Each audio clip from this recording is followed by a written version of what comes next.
The Bible, God's book, God's good book for that matter. God's book, the Bible, actually cuts through the inflation of human nonsense in the first 5 chapters of it. And who doesn't like the idea of some free gifts every once in a while? And God's first 5 chapters are just full of free gifts. In fact, 12 free gifts. We're on the 11th of these free gifts. But the bottom line is this. Human beings can either understand God's free gifts, or human beings can ignore and be ignorant of God's free gifts. We don't want to be ignorant. We don't want you to be ignorant. Let's come on in and have a talk about God's 11th free gift, which is the gift of warning. Come on in.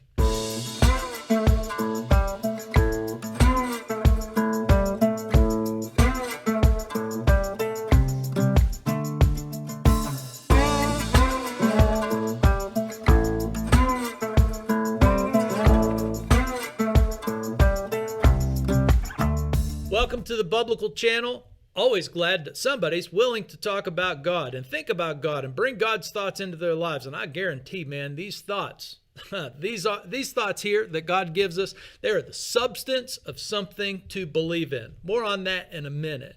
But quite frankly, we just want people to sound smart when it comes to living in this world. We want people to have a godly worldview, which means, well, really reading the Bible quite well. We just want to help you read your Bible better so that you can help other people read their Bibles better.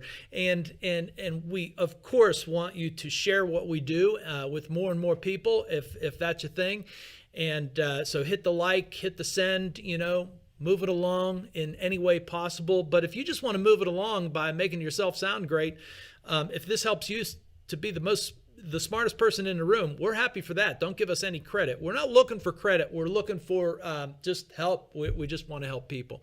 We don't want to get under people's skin, but we do want to challenge the world that we live in, because there's some really messed up things in this world. Anywho, we're just beggars showing other beggars where we found bread. So let us pray before we dive into the first, or to chapter 4 and 5 of Genesis.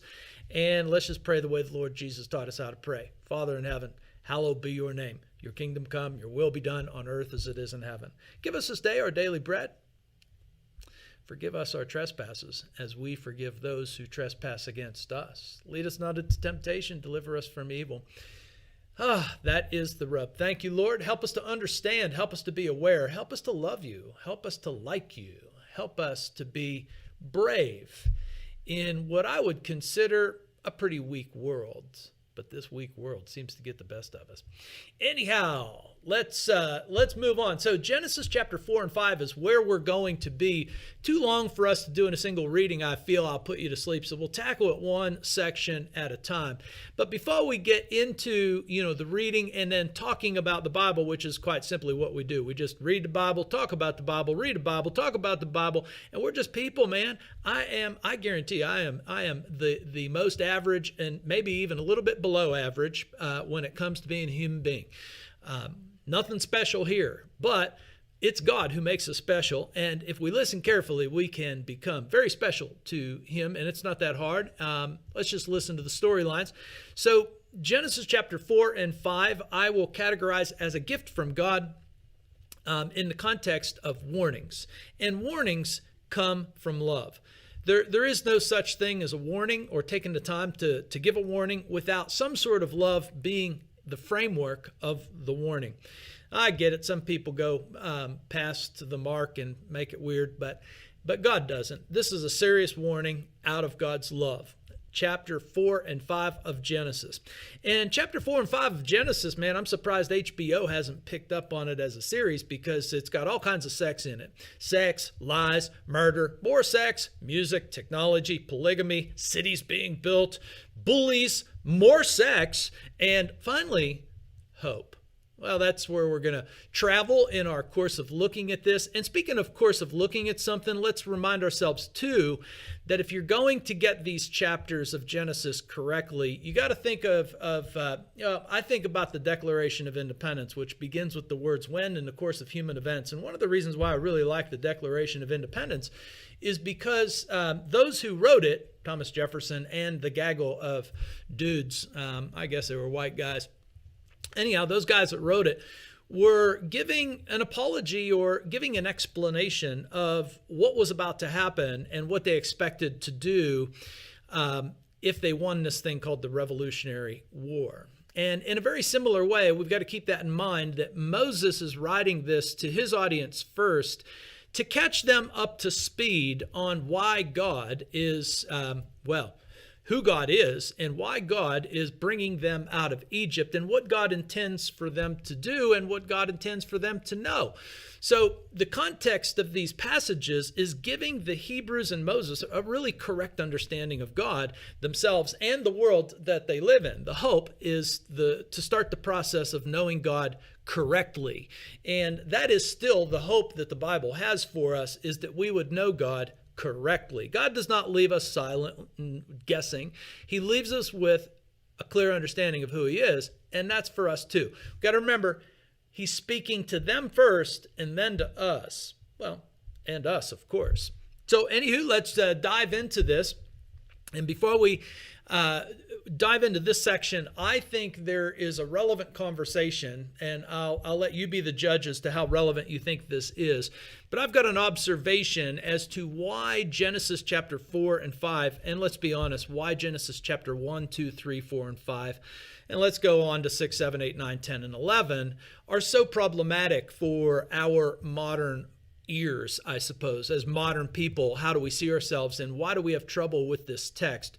Well, I will propose that there are three fun suckers that are just sucking the life right out of us when it comes to trying to get anything out of these chapters. And I would say the number one fun sucker and problem or obstacle to understanding Genesis for us is very simple.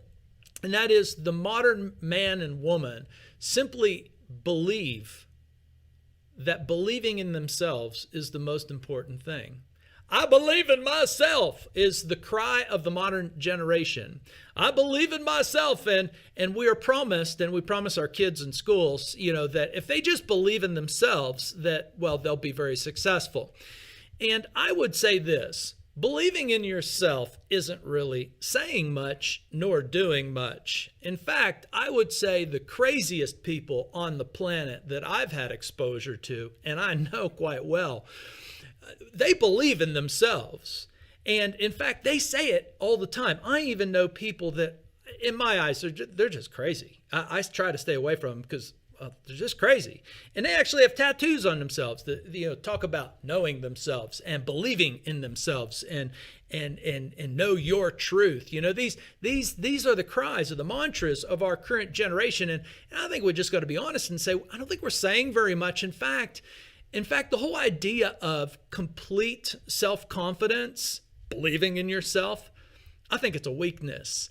I think it's a weakness because it puts us in endless loops of cognitive dissonance and confirmation bias.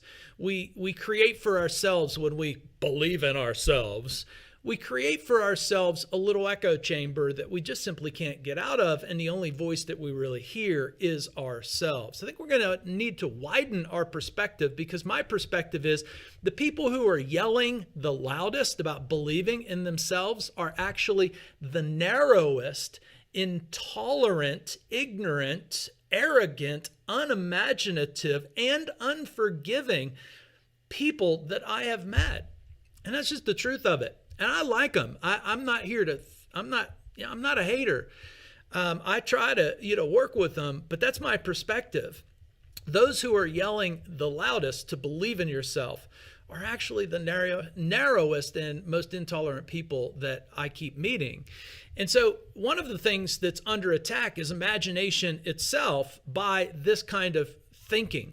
Imagination is under attack by those who believe in themselves because they brutalize Anybody who seems to have an imagination that includes more stuff than their own imagination. If their imagination is quite different than somebody else's imagination, well, that's when they get brutal. Nihilism, determinism, materialism. These are the modern banners of people today. Nihilists, propose that there's really nothing to believe in, and determinists, fall victim to lady luck and fate. And there's nothing else other than that. And materialists say there's nothing more than what we can feel and touch in this world. And it's those groups of people that are occupying too much time and space in our education institutions and our government institutions. And it's they themselves that see everybody who includes more stuff in their imaginations as lunatics, heretics, and treasonous. So the very people who believe in nothing and believe in fate and luck and nothing more than what we can feel and touch are the very people who attack people whose imaginations are actually bigger than themselves. Which leads me to the second group of fun suckers. The second group of fun suckers are modern theologians of any context, not Christian or otherwise. But in modern theology today, there is a complete denial of the existence of sin, which is unfortunate because, when it comes to the Bible and the portions of the Bible that actually are easily proven, the Bible's proposition about sin is the easiest and always the easiest part of the Bible to prove. I think the other parts of the Bible were, provable enough. But the thing about the Bible's teaching that stands out is that the world is quite sinful, and all you have to do is stick your head up and look around to see that it's right. We prove the Bible right every day. And so modern theologians, I think, deny the existence of sin for one reason. Because we're supposed to believe in ourselves. And if we keep talking about sin, well, then we can't believe in ourselves. And I say, horsepucky, nonsense, bullcrap. Then there's our modern education systems. And our modern education systems, I think, are playing a tricky game here because they pretty much reject the fairy tale. In the name of science, we are told that the fairy tale is silly and for children. And we don't even teach them the children anymore. I would propose to you this, as a human being, a sapien, I would say the fairy tale is more important than what we ever think. In fact, the fairy tale, or maybe you would call it a parable, or maybe you would call it a fable, actually endures the test of time because the fairy tale tends to be more real than anything else that we experience. The enduring fairy tales we get handed to us from generation, from the old world to the new world, from antiquity to today. The enduring fairy tale is so real because it makes the hero or the villain a very normal person. And the adventures that the very normal people meet up with are quite startling and get us to think. So stories where the hero is abnormal, well, those stories quickly fade away. Nothing puts me to sleep quicker than a Marvel, the comic superhero movie screen. Puts me to sleep, baby. I just can't relate, can't connect. I guess it's entertaining, but it just doesn't connect with me. I'm no superhero. I'm beyond normal. Now, every biblical character is actually normal. And I would propose to you this, biblically speaking, even God is presented as extremely normal, which makes it so gripping. And so I think there's a lot of damage being done in the name of, I think we have a tendency to pick the low-hanging fruit or pick on the weakest, part of the system or whatever. And the modern fun suckers today are actually destroying the power that are built into fairy tales. Fairy tales actually help sane people navigate a very mad world. And so I think these modern fun suckers are actually doing what they're doing because they want everybody to just believe in themselves. And by just believing in themselves, well, I think we are in for a rude awakening, and we're living out our smallest, most narrow-minded existence possible. So I guess the natural question is, what should I believe in? Well, of course, my answer is simple. Genesis and God's good book. And I would say this to the fairy tale crew. A lot of people would characterize these first chapters as nothing more than fairy tales or parables or fables. And they would quickly say they're just fiction. And I would say, even if they are just fairy tales, they are still the most powerful set of words that human beings have ever encountered. They are the most life-changing set of stories that human beings have ever encountered. These stories have rung the chamois of humanity for its best time and time again. Now, I believe that these portions of the Bible are historical, but I also believe that they're representative and they're symbolic all at the same time. And they are powerful because they are so real.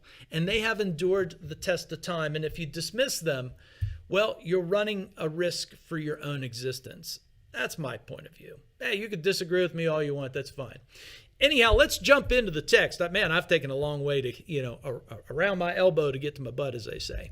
So the text itself, let's look at the first scene in chapter 4. Adam knew his wife. You know what that means, sex.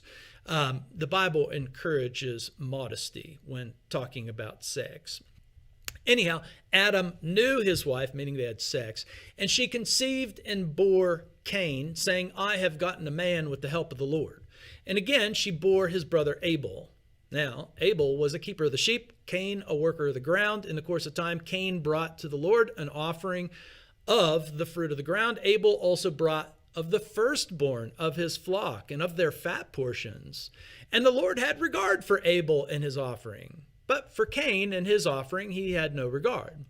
So Cain was very angry, and his face fell. The Lord said to Cain, why are you so angry, and why is your face fallen? If you do well, will you not be accepted? And if you do not do well, sin is crouching at the door. Its desire is contrary to you, but you must rule over it. All right, let's stop and gather up this story as it should be heard. Now, first of all, Adam and Eve, they have sex and they have kids. And that's a very, very normal part of our life, which actually sucks us in because, well, if you've had sex and have kids, then of course, there's some sort of connection to you. But the story needs to be understood. First of all, the naming of the kids helps us to understand the story. The naming of Cain means getter, get something. A real go-getter, not the new social media thing, getter. But Cain means a getter. And Abel means fleeting or insignificant. Now we're starting to get a different picture of the story. And I would even propose to you that when Eve says, I have gotten a man with the help of the Lord, the stronger idea that's coming through is that Eve is saying, in effect, I have done this. And oh yeah, by the help I got, and by the way, I got a little help from God. And the way that she names her kids also is reflective of kind of her bombastic attitude, with Cain at least, and the firstborn son, who seems to get all of the attention and the focus, where Abel's name means fleeting and insignificant. And already the story has kind of an ominous beginning, but of course we need to read a little bit further, and it doesn't take much reading to see that the story turns very ominous in a hurry. So I think the first thing worth noting is that Cain just simply won't answer God's questions. Crickets everywhere. God has questions, for Cain about why his face is falling and why he is so angry. And of course, we know that Cain is angry because Cain and Abel have both brought something to God. And God showed regard for what Abel did and didn't show regard for what Cain did. And the author gives us a clue as to why indeed God gave Abel regard and Cain no regard. It's because God just simply gives Abel credit for the extra effort that he seems to have put in.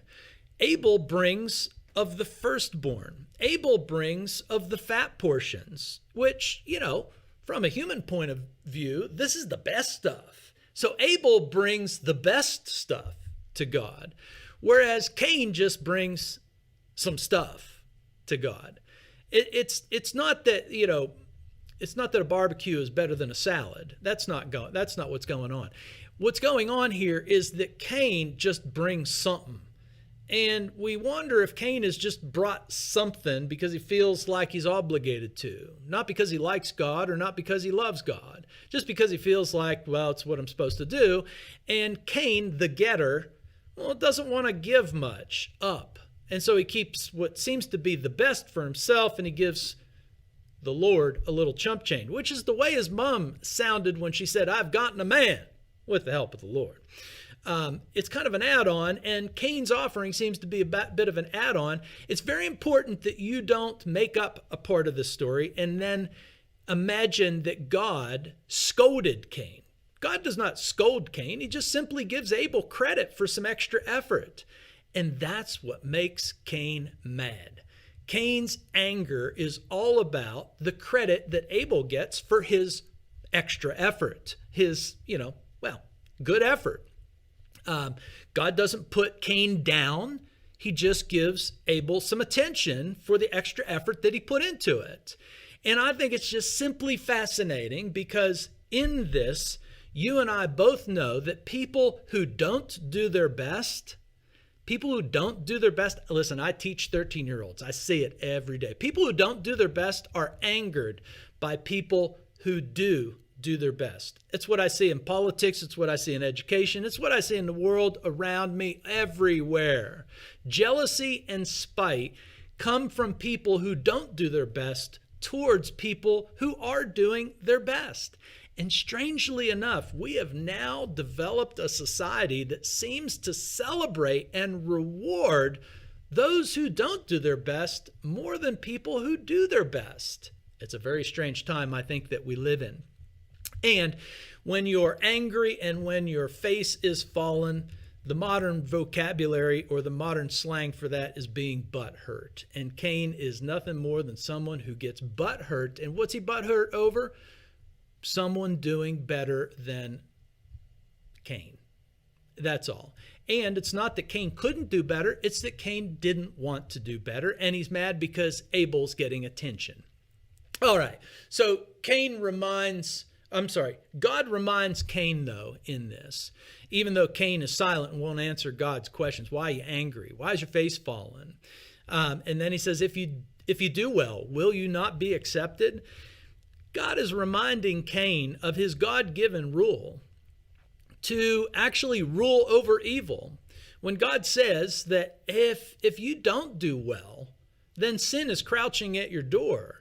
And its desire is contrary to you, but you must rule over it. God is simply reminding Cain of his God-given role to rule over evil. And evil here is portrayed as just a creature that is crouching, kind of ready to strike his heel or to inflict some sort of injury. And the impression that God gives Cain is that this is not hard stuff to work through, Cain. Cain, you just have to overcome the evil creatures, evil presented as a creature. And don't forget that the order of God is God, people, creatures. And so evil is presented as a creature that, we're supposed to rule over. And God is just reminding Cain that you must rule over it. And it's a very doable thing. It's a very doable thing to rule over evil. We do not have to succumb to evil. The Bible's point of view is that we don't have to succumb to evil. We do, but we don't have to. And God just simply reminds Cain of this. And then what's even more hilarious is that Cain, who won't speak to God, all of a sudden he is ready to speak to his brother. So Cain spoke to Abel, not to God, mind you, but he did speak to his brother.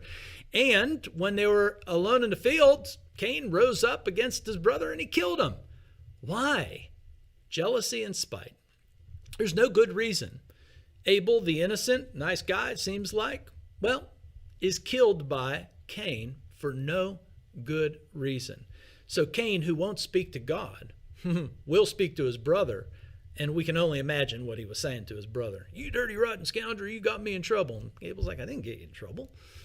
You're not even in trouble. Okay? I imagine Abel probably said something like, Cain, you're not even in trouble. God didn't say you're in trouble. You're the one making this all up. You're making that out more than whack. And then Abel was dead.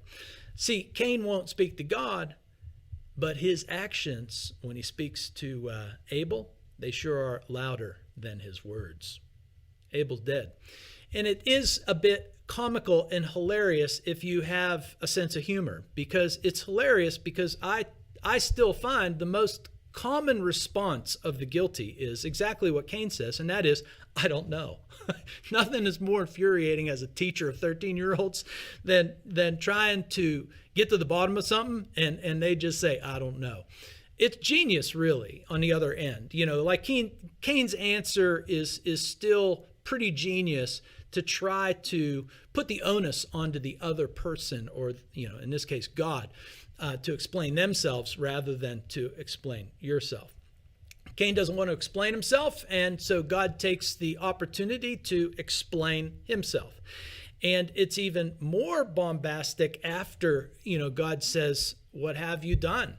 Your brother's blood is crying to me from the ground. Now you are cursed from the ground, which is open from his mouth. When you work the ground, you shall no longer work of it. You shall be a fugitive and a wanderer on the earth.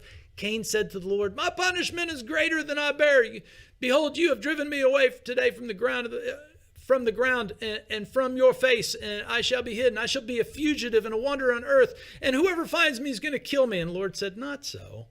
If anyone kills Cain, vengeance shall be taken on him sevenfold, and the Lord will put a mark on Cain, you know, lest anybody finds him and attacks him, and Cain goes away from the presence of the Lord and settles in the land of Nod, east of Eden. And I think that it is even more hilarious because the guilty are often legal experts, right?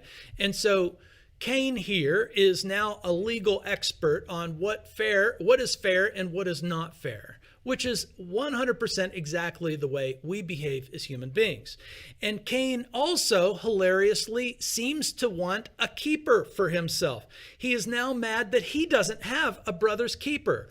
When God asked Cain, or Cain said to God, you know, very smart alecky, you know, what am I, my brother's keeper? Well, yes, you are. You're supposed to love God, love your neighbor, love your brother. It's the basics.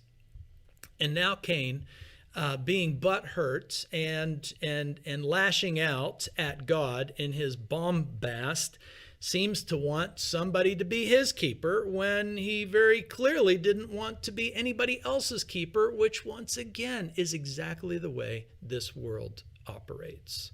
The Cain inside of us is absolutely unmistakable in this story. If you're sitting there saying, well, who are these people? How did they come into existence? You know, there shouldn't be any other people out there that are going to kill Cain. And I would say that's an interesting, you know, thought. But here's the thing. You're missing the point of the story. Don't lose track. As Foghorn Leghorn would say, son, pay attention to what I'm saying. And we need to pay attention to what the true, you know, part of the story is. And that is the Cain in all of us. Every single one of us can relate to this. That's what makes it so powerful. It's normal. It's so normal that we have to see it. John Steinbeck, I love his writings, East of Eden, you know, of Mice and Men, is absolutely fascinated with this passage. I think all of his books are really, you know, about this passage, that he's fascinated with the Cain in all of us. And the other thing that we can't miss in this is God's calm, his patience, and his care. God doesn't lose control of his emotions by any means. In fact, he remains calm, he's very patient, and he's still very caring towards Cain. Well, the storyline continues. Cain knew his wife. She conceived and bore Enoch, and when he built a city, he called the name of the city after the name of his son Enoch. Enoch was born Irad and fathered Mehujael. I'm going to skip the names. Then there comes Lamech eventually, and Lamech takes two wives, and Lamech, he's a real piece of work. The name he names some sons, and his sons then become the father of those who dwell in tents and have livestock, and those who are playing the lyre and the pipe, and those who were the forgers of instruments. And Lamech, then says to his wives, "Hear my voice, you wives of Lamech. I have killed a man for wounding me, a young man for striking me. If Cain's revenge is sevenfold, then Lamech's is 70-fold." Just absolute arrogance over the top. First of all, the point to notice is the common grace that God gives to the good and the evil. Cain is able to, make love to his wife and have sex and have kids. So God allows Cain's descendants to rise. And I think that there's something fascinating here too, and that is the rise of what I call the cityates. This is the rise of the cities, the Bible says. Cain goes out and, he wanders around and he builds a city, and the city just starts, to me, the downfall of humanity. Cities are always the downfall of humanity. I think, the cities just make idiots out of people. That's why I call them cityates. I've stayed away from the cities. I think they're a lot of fun to visit, but my goodness, cities are crazy. Thomas Jefferson predicted that the downfall of the United States of America would be when America starts, piling people up in cities like they do in Europe. Jefferson says then the United States will start to struggle. But the most important thing to recognize here is that these cities are being built in Cain's name, not God's name. And so, in my name, in believing in myself, the world will be built. And so in Lamech, we see that men will now decide what marriage is. Civilization is going to rise, domestication of animals, arts and technology, music and technology, wealth and power, that all take us away from God. Dominion is actually happening like God had planned, and it is going according to plan in that way. Human beings, the atoms, are actually having dominion over the planet, just not under God. And all of these things, music, technology, wealth, and power, will all serve as God's substitutes in the world as it grows up away from God. Believing in yourself replaces believing in God. God's order and will are replaced by whatever seems to be right in our own eyes. Bombast, misogyny, bullying, murder will all be the new world order, all in the name of progress. Cain's line accelerates like a California wildfire. Is it any wonder that by the time of Moses, the world has such mixed up and perverted understandings of God in the form of polytheism and some wild, flood stories that are so twisted and nonsensical?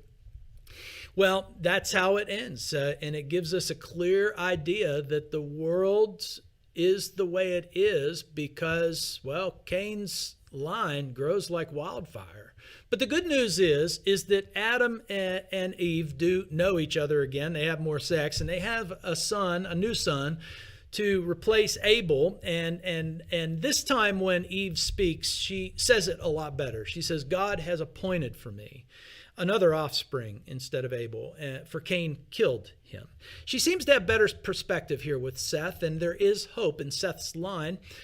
Because Seth's line seems to be aligned with God and Seth's line, as we hear, calls upon God.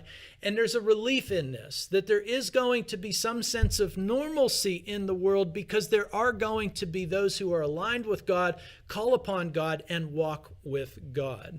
And so that's where we go when we get to chapter 5. Chapter 5 is a long passage. I'm not going to read it all. I'm just going to give the highlight reel. This is the book of the generations of Adam. When God created man, he made him in the likeness of God, male and female. He created them, and he blessed them, and he named them man, Adam, and they were created. When Adam had lived for 130 years, he fathered a son in his own likeness after his image and named him Seth. And as we read down through the generations, we find Enoch that walks with God after he fathered Methuselah. Enoch walked with God for 300 years, and in his 365th year, God just took him away. So let's make sense of chapter 5. First of all, chapter 5 is clear good news. God's plan is not lost. Yippee, yippee, skippy is what I say. God's plan's not lost. There is going to be normalcy with the atoms that walk with God. There will be a place on earth where people are walking with God, and in that place there will be normalcy. But at the same time, there will be blood, because the Cains of this world will continue to kill the Abels of this world for no good reason. And so the genealogies, which bore us to death, and I get it, but the genealogies are serving a pretty important purpose. And the important purpose that the genealogies are serving is not trying to give Ancestry.com something to fill their database with. Genealogies are looking for that serpent crusher that God had promised back in Genesis chapter 3. And these genealogies are looking for that son of a woman who's going to be born that will crush the serpent, which means that will crush evil. We're looking for evil to come to an end, and that's what the genealogies are looking for. And every time we hear he died, that means we're still looking. He died, he died, he died, he died, he died, he died. We're still looking. And spoiler alert, when we finally find a son of the woman, meaning Eve, down the road that does die and rises again, guess what? We found who we're looking for. We found the one who will indeed crush evil if we find the one who dies and then rises again and beats death. And so this overall, passage is what I call the Cain scene. And it is a loving warning that God gives us, and we've got to remember this, because God tells us very clearly that this world that we're living in is like the wild, wild west of the butthurt and the bad. It's a mad, mad world. Ooh, baby, it's a wild world, as Cat Stevens used to sing. And there's no doubt that this world gives us this constant feeling like there is something always lurking, crouching. Evil is always crouching, ready to strike our heel and make a mess of the world. And it can happen to anybody. God is being extremely honest with us. And the funny thing is that who do we blame when the world is going to pot, as Willie used to sing? Well, we end up blaming God. But we're blaming God for the Cain in us. God's just simply being honest with us. Thank you, God, for being honest with us. And he gives us this clear warning. And I've literally seen people relieved when this is explained to them. And it is relieving, and it does give us comfort. For those who lose a loved one or are victims of the world's evils, this gives us patience and pause, and it gives us a peace that passes all understanding. Jesus later on will reinforce the concept of Genesis chapter 4 and 5 when he says that the wheat and the tares are going to grow together and they'll be sorted out in the end. Jesus also reminds us that the blood of Abel to Zechariah, which is his way of saying all of the blood that was shed in the biblical history, mind you, will be accounted for, which is also extremely relieving because, the Bible tells us very clearly, God hasn't lost track of the blood of Abel and the blood of all of the innocents that have been shed. God hasn't lost track of that. He will do the right thing, and we can put our trust and we can put our dependence in him. The world makes God seem unpleasable, but just like Orwell taught us, it's just the opposite. It's the world that is unpleasable in its pursuit of progress, pursuing, promising that it has your best interest in mind while it plans your destruction. Just believe in yourself allows the world to beat you like a rented mule. Genesis chapter 4 and 5 is a peace-giving warning for all of us to understand the world in which we live and to direct our hope on the one who has truly, truly crushed the evil that is crouching on all of our doors. And that is Jesus Christ. In his death and his resurrection, he provides the solution for our death and our resurrection. And to him we shall go. Hey, thanks for hanging with us. We got another one coming up. See you next time.